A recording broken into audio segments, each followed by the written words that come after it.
Welcome everyone to a very special edition of Spark the Genius, the podcast. I am Spark the Genius, the host, and I'm here to spark the genius within you.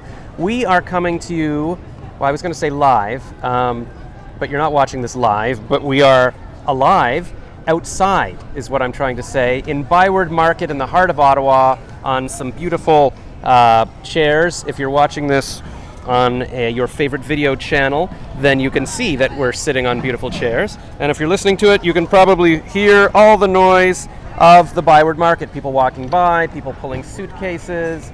There's some tourists right now pointing at the chocolate shop. A little girl with a scooter, lots of stuff going on. And as a special bonus, well, first of all, it is May 21st, 2022, and it's the afternoon, and I am sitting here with a special guest, Letty Wong. Here, let's tilt it a bit towards you there. I brought a little tripod today, but not my good one. I thought, I'll just bring the small one, but I forgot how weak it is, and it's always falling over. But I've got it hooked up to a clipboard on another chair here, and we should be okay. And you can just say hi quickly. Hey, nice to meet you. That's enough. No, I'm just kidding. I will tell you more about Letty, but these days, well, first of all, I should say my real name, because I'm Josh Rackless, and I am currently running for as an independent candidate in the Ottawa Centre riding in the provincial election that's on now until June 2nd, 2022. So hopefully I am getting this uploaded in time, because I'm still backlogged on 7 episodes going back to February. But hopefully I'll get it up in time, and then you can go vote for me, please. And I'll also probably run in the municipal election, maybe for mayor. We'll have to see. Maybe Letty has some thoughts on it. And this episode is brought to you by Vivo Lightly Sparkling Mineral Water, just because they just handed us a can while we were sitting here. And we also had a couple of cans from their portable thing earlier, and we didn't have the heart to tell them that we already had some, so we took them again. And also, it'll be delicious. So they're not technically sponsoring us, but they're hydrating us during this. And whoa, it's getting really windy. People's hats are blowing off. So we'll try to survive this. And this is also brought to you by my Facebook group, Spark the Genius Podcast listeners. Look that up, join the group, and I will provide exclusive behind-the-scenes content, and I will answer your questions on how to get rich and famous and healthy and happy like all the things I am. And perhaps we will hear some tips today from Letty. So Letty, I met you at a university alumni networking group. Yeah. And I thought you seemed very interesting, and I said we should chat on my podcast. Do you want to, what's your elevator pitch? What do you want to tell us about yourself? You live in Toronto, but you're visiting Ottawa just for the weekend. Yeah, I wanted to start traveling more ever since, there's remote work, even though I'm here on a long weekend. But that's kind of started getting me thinking, where do I want to be? And I started planning some trips. I love planning. And I've been thinking about, well, where can I get to? And if I'm doing a solo travel. Yep. And I was looking up the destinations on VIA, and I took the VIA today. I actually took business class for fun, just to see VIA train. What would it be like to have more, feet space and get to sit by yourself instead of beside a stranger. And it was really nice. I took the train at 6 in the morning. Yes. It took about 4 hours. We got to the train station. Yeah. Staying at a lovely hotel, a Swiss hotel. It's a boutique one I found. I like those, instead of the mainstream hotels or Airbnb. Yep. Super cute. And it's close by the Byward Market. And Josh and I had lunch earlier at the Grand Pizzeria. Nice Shout patio. out to the Grand, yeah. They have special happy hours for their pizzas. We were at prime time, so we didn't get that, but also I'm on the keto diet now, so I got a lettuce wrapped burger and a salad, and you got a delicious pizza and a sangria. Mm-hmm. And I just want to say that is a good life tip to take the business class, because I had a girlfriend years ago, and I was going to visit her in her small town of Chatham, and she was like, hey, I think she was going to come visit me in Toronto, and then we were going to go visit her family for Christmas, and she's like, why don't we take the business class, and it'll be so nice, it'll be snowing outside. And I was like, I don't know, that's an extra $50 or whatever it was. I'm like, it seems like a waste of money. And she's like, oh, okay. So we didn't do it. And now I'm just thinking, that would have been nice. Why not treat yourself? Life is short. I'm not dating her anymore due to my own stupidity. And that was a magical little time. So I'm glad you treated yourself to that. And it is pretty special. When I flew to Israel a few years ago, I decided, you know what, I want to be able to sleep on the plane, so I got business class, and it was so sweet, you know, you just lie there, and they bring you all this food, you feel like a god. So if you can afford that kind of thing, do it. I recommend it. Actually, I was sitting in front of a supermodel. She didn't want to talk to me, it turns out, but it made me realize that actually this is why I started the podcast, because when I was on the plane, I saw her behind me, and it turned out to be Bar Raffaelli, like Leonardo DiCaprio's ex-girlfriend. And a friend texted me, he's like, oh, she was just on the Howard Stern show. And I said, when I get back to Toronto, I need to start my podcast so that next time I see somebody famous like this, I can say, come on my podcast. And that's what I get to do with Letty today. Yeah, thank you for having me. Yes. I love that we're talking about prioritizing self-care. I think it's super important in 2022. Yes. Yeah. That's the thing. Somebody tweeted, a comedian tweeted yesterday, and she said, is the world a lot worse now, or is this just like a midlife crisis? And most people were tweeting a bit of both.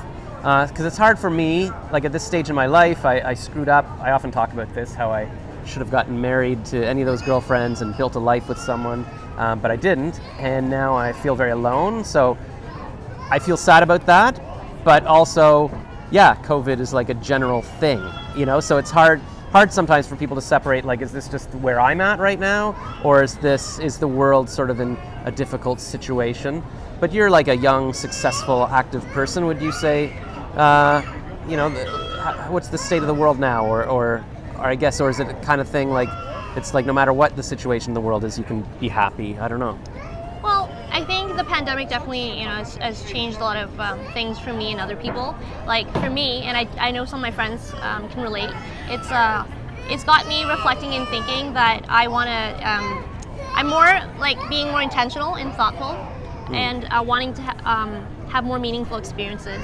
And then I have limited time, so I'm thinking, you know, how much time can I give to, you know, maybe volunteering, and then having, you know, how many friends I can spend time with, family, and then doing things on my own. I think that's a big thing.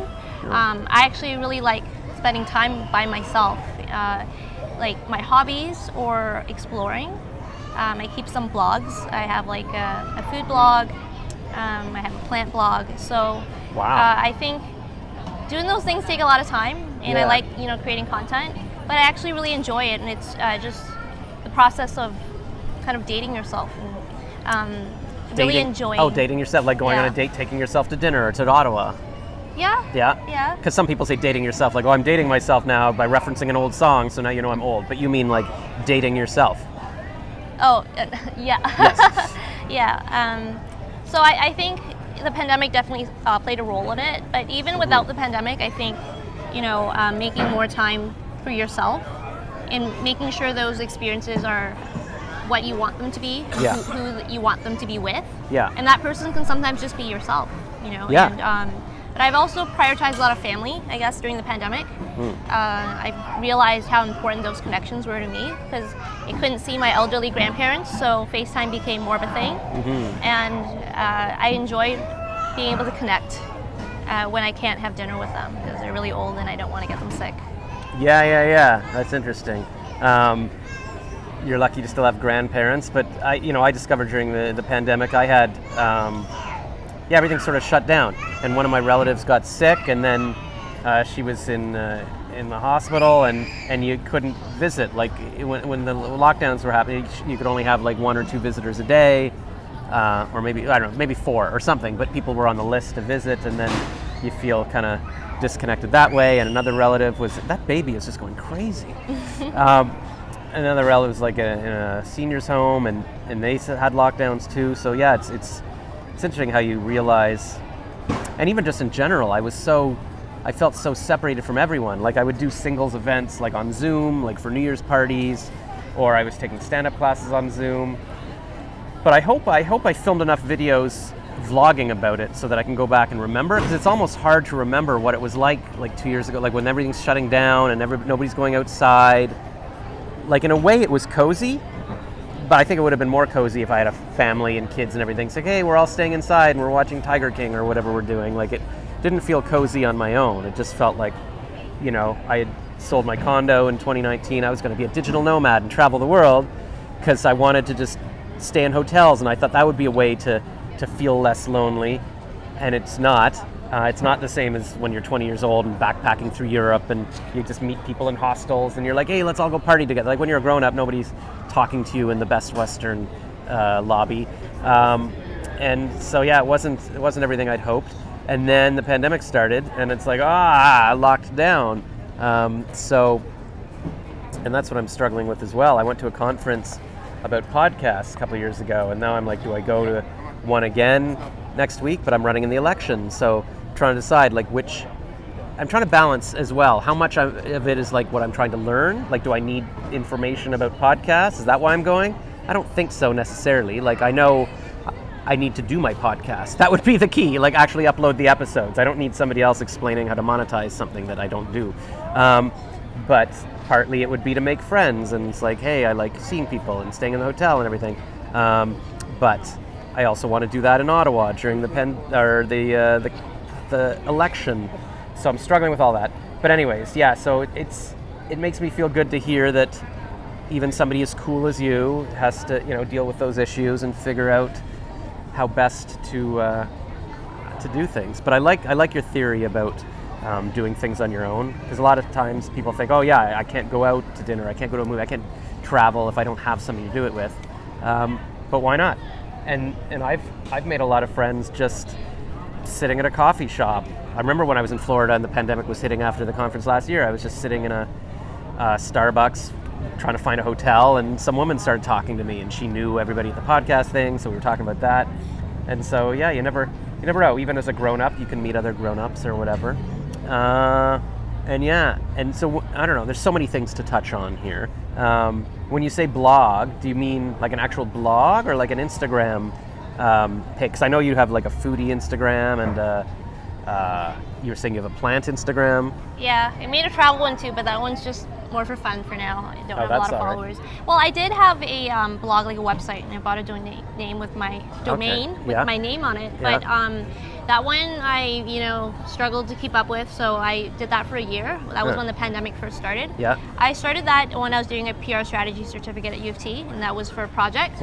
But I decided to continue it. I thought I could practice, my writing skills, being creative. I liked it, having that outlet. But I was talking about cool spots in the city, like of Toronto, maybe some of my own professional development. Yeah. So I thought, and I even wrote a piece about how to nail virtual interviews. So I thought it could bring value. But I did it for a year, and then I wanted to do something else. So I started cooking a lot. So I was one of those people baking bread at home. Sourdough bread? Yes, Yeah. I did some cooking classes at Italy and the Dépanneur in Toronto right before the pandemic hit. So I had all this content, wanted to have a community. So I built it. At first, my followers were my friends, and then I started having other home cooks follow me. And then, Really? some of my followers, like I have Foodism Toronto following me. So that's pretty cool. Is this how is this Instagram, or how do people follow you? It's okay, Instagram. so this wasn't. Oh, but you also had your domain blog. Yes. But so like a WordPress or? I made it on Wix. I really should have Okay. used Squarespace, but I have a domain. Okay. It's wongletty.com, but it's like I haven't been posting since 2021. Right, but right. The stuff is still there. Yeah. And were you able to see the readers, like your stats on that? The analytics. Yeah. It even shows me where the person in the city is kind of located. So Wow. I'll see people from other cities, other countries, and that was pretty interesting. That's I so hope they're not bots or anything, but I mean Yeah. they seem consistent. Yeah, no, that sounds. Would bots be reading blogs about food? Sorry, we don't have any change. And it's true, we don't. Who carries change anymore? Everything's digital. Yeah.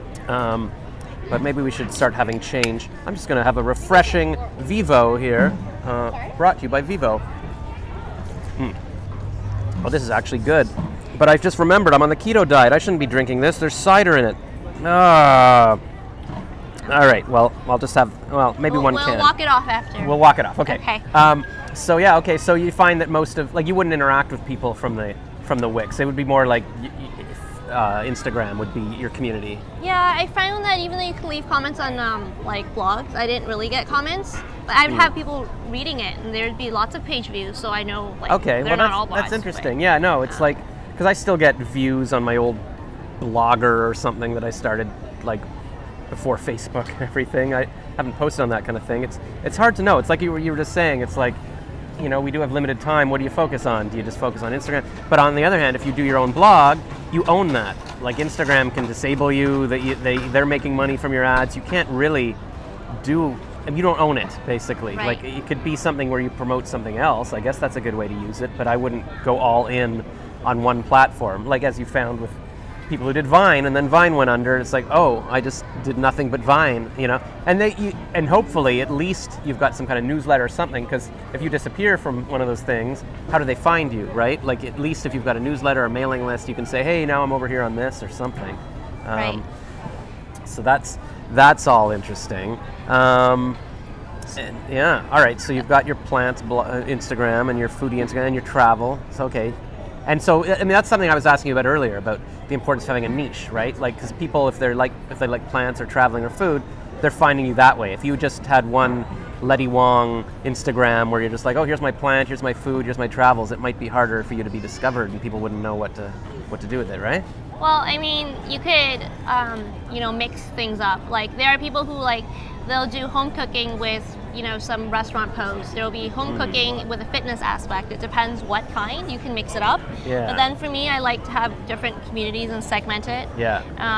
And I just like to, I use Instagram kind of like Pinterest almost. It's like I, go on my plant one to look at plant stores and have some saved, plant wish list. So and then I have a particular focused plant community, and so then if I don't want to see plant stuff, I want to see something for travel, for inspiration, then I can go on the travel one instead of having everything all at once. Like the algorithms for that, was better too. So, but then there are people who will put everything in one. But I mean, some of those people might be like a celebrity or well known. I like the segmentation, and people aren't seeing content they don't want to see. Maybe someone who's looking at plants don't really want to be seeing a lot of food. Mm-hmm. So I liked it that way. It was interesting. Like the names I used were like my plant one's called Letty Grows Plants, and then I like that. The cooking one's Letty Makes Food. So they're all kind of similar. Yeah, you've got the theme. That's smart. Yeah. Like I just started Spark the Genius _Ottawa.foodie and Spark the Genius _keto yesterday, and then. Yeah, and I've got Spark the Genius. So I don't know. I haven't really. This is only like this week I decided let me try to start segmenting things. I'm already finding it difficult to. I'm like, okay, I just posted my keto pancakes on keto. I guess that could fit in the foodie, but should it also be on my main page? And which ones did I just post it on? So I'm already going crazy. But do you? Okay, so let me ask you this: like, when you post like a plant post, do you only post it on the plant thing, or do you like? Invite your main page as a collaborator, or do you just be like, you know what, not only my plant people will get my plant content, and then maybe that makes more sense, like actually segment it, don't have one page with everything. No, I do segment it, so like plant content only goes on the plant, but if it was, if it was a plant in terms of something you can eat, like here's my vegetable garden, I won't post it in two places, but I can actually reshare it. So I can go on my food one and then reshare that to my stories. So that way you're not duplicating content, but you're also driving traffic there, and it's just, people see you're doing other things. And okay, that makes sense. So and then so you would just say, hey, share it in your story. Hey, check out my new plant post at my plant page or whatever. Not that you can't, post it in two places. You could. Just want to diversify it. So like there's value, like even just for social media, you don't want to have the same content in all the platforms. You want to have each one have a purpose so that people, won't feel like there's too much noise and tune out. They'll feel like everything's different. That makes sense, because if people are following because they like plants, and like I keep reading about the algorithms, and it says, you really need to tell the algorithm what you're doing. So it says, oh, you like plants, I'll show you the other plant people, and the plant people will see this. But if you're like, oh, here's plants and keto pancakes, it's like, I don't know what to do with this. So so might as well help it out. And again, like as much as I like to post everything in one place, kind of like a diary, like I just want a record of everything I do, might not be the best way to use it. Like maybe have your own diary. I was actually telling my sister about this, and she's like, here, well, that's a problem. Why don't you solve that by making an app that's like a diary, so you can post everything and write your stuff, but it's not necessarily like an Instagram. So maybe I should make a personal diary app. But I guess anybody could, I don't know how you'd do that. I guess you could write captions on your photos on your phone so that you have, because what I like about the captions is that you remember what happened at that time. It's not just a photo of us eating lunch, like who was that? Like a lot of people, I can't remember who they were. And when I was in university in the old days when we had printed photos, my girlfriend at the time would write on the back this whole thing. This is when, here's Josh with all his girls. He was going on a date and we were all wishing him well. Like, it's nice to have that write-up on it. Because I never would have remembered what day that was or whatever. Difficult. And that's kind of the original Instagram caption. Yeah. So these are all good things. Okay, I'm going to start being segmented. It's tough though, like with keto, I'm like, is that... And then like Ottawa Foodie, what if I decide to leave the city and post about food? I feel like Ottawa Foodie's too... But it's all an experiment, I guess. James Altucher, I listen to his podcast a lot. He's always talking about just try it. Just experiment, see what happens. If you wind up not liking it, just do something else in the future. Like, as much as I get obsessed with, I need to have a picture of everything I do, and people are busy with their own lives. They don't need an actual photo of every single thing I've done. Like, that's kind of talking to myself. It has to be in the right order. It's like, just throw some stuff out there. And even, I was watching this, do you know Naz Daily on Facebook?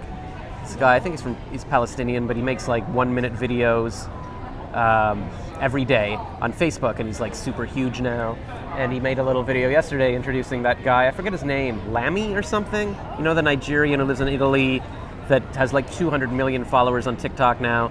He only started like 2 years ago. He started making little TikToks where he'd do like a little reaction to something without any words, and he just blew up.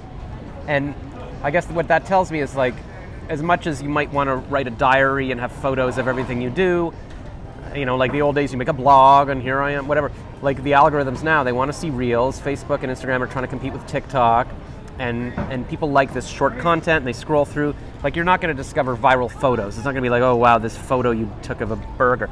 But reels are big, so why don't you pivot and adapt and say, okay, that's what I'm making. I'm making reels. Because even that on Facebook, I see that's how I get discovered. If you put a reel up, then you can see people like found the reel and they follow you that way. Otherwise, you're not being discovered. Right. So that's why even today at lunch, I made a quick little reel of here's the here's the patio we're eating at, because I thought I could post a photo, but again, it's not going to do much for me. And then I just made a reel of the girl with her Vivo podcast, brought to you by Vivo. And then I made a little reel of you getting your bracelet over there, just to see. But I'll have to decide where these things are going, right? Because like where, I guess the restaurant would go, my Ottawa Foodie Instagram, and maybe I shouldn't put it on my regular Instagram, like my main one, because that's not what, if people want to listen to a self-help podcast, they don't need a quick review of the restaurant patio, right? So I should try segmenting it, see if that works. But my other thought, TikTok. Okay, do I need segmented TikToks?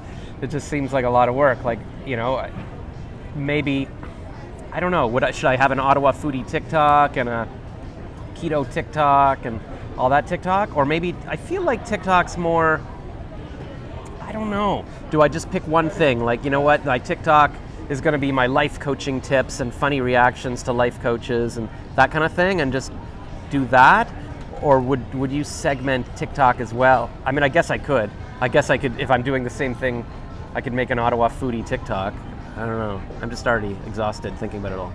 I do have a TikTok, but I haven't figured out the algorithms for there yet. Like, a reel I posted on Instagram can get a lot of traction, but if I post it on TikTok, maybe I just don't know the right hashtags or what to write there, or the music.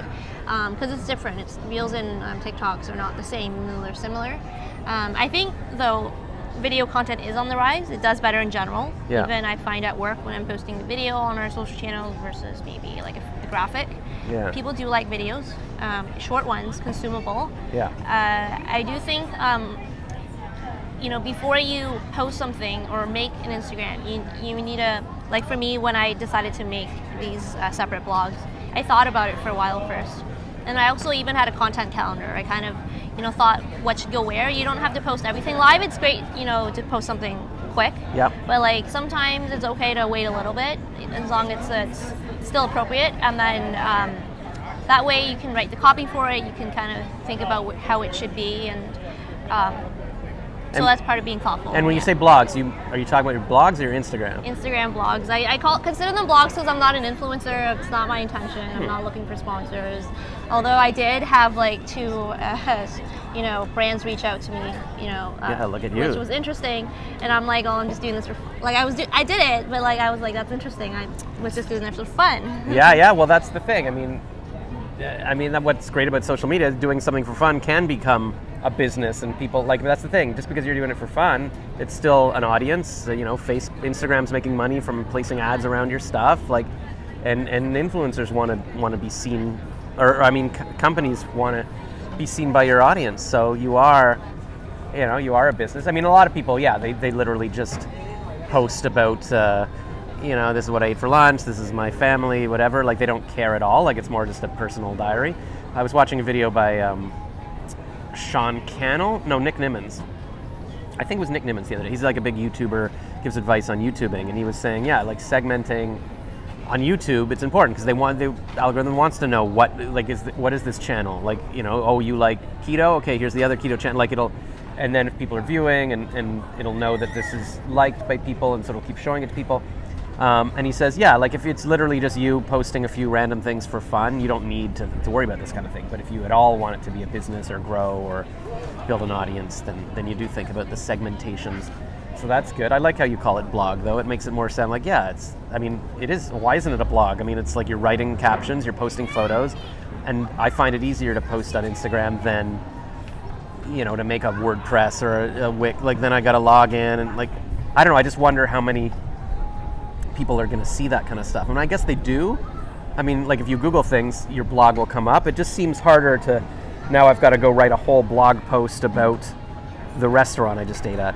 I guess what it comes down to too is like, it's like you were saying, it's time. Like, I could, if I want to spend 1 billion years, I could write a blog, I could do an Instagram, I could do a TikTok on everything about eating at that pizza place.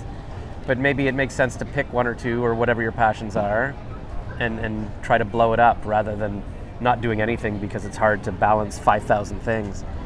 But I do follow this girl, Jen Glantz, who's on the James Altucher show a lot, and she just likes doing different things. And James says, no, that's good. Like, you never know what's going to hit. Just, you've got passions for your podcast and for your blog and for your YouTube and all your different interests about odd jobs or what else does she write about? She's Bridesmaids for Hire. Like, she's got different things, different newsletters, and it's okay to do the different stuff. Like, it's when people say, no, you just have to do one thing, that's not true, and they don't really understand. Like, I remember I was talking to a life coach. I went to like an in-person life coach. He was giving a little presentation, pitching his classes, and I went up and he was like writing on the whiteboard, like, what do you like doing? I'm like, oh, I like doing comedy and screenwriting, this and that. Yeah, but what's your top thing? I'm like, I guess I'd want to be a radio show. Then focus on the radio. You've got to become a radio host. Everything's towards that.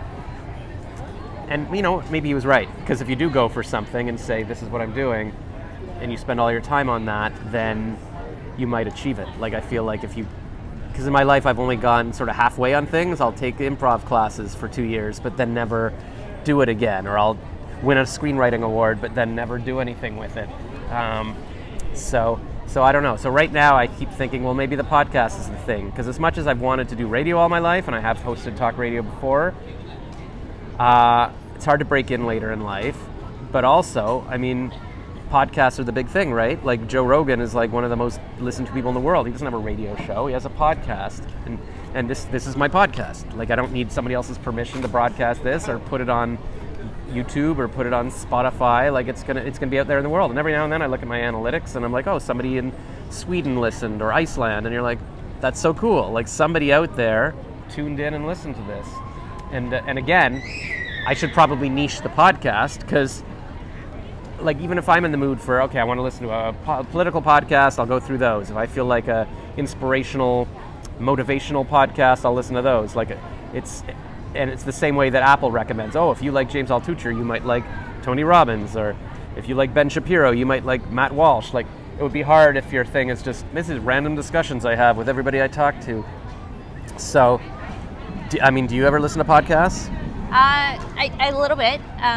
I've listened to some for work. Yeah. I've also, you hear the cracking of thunder. Yeah, so if this starts raining, we might have to regroup, but I've got my umbrella here, so although I don't know if it'll cover everything, Okay. but we'll see.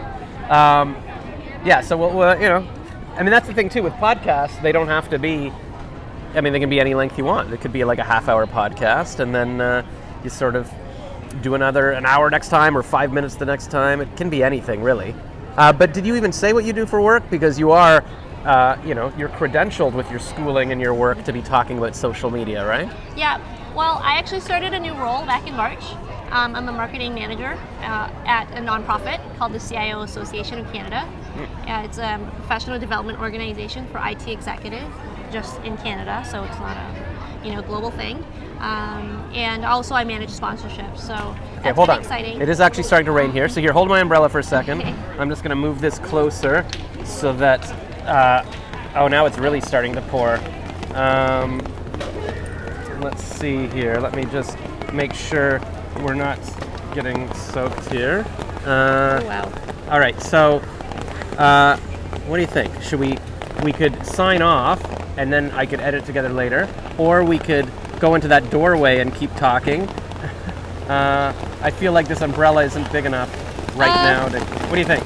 I think we left it in a good place. All right, we left it in a good place. It's half an hour. We learned to segment.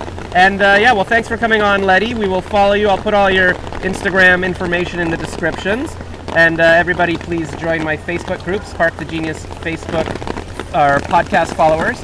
And if we survive this rainstorm, we'll be back for another episode. Bye, everyone.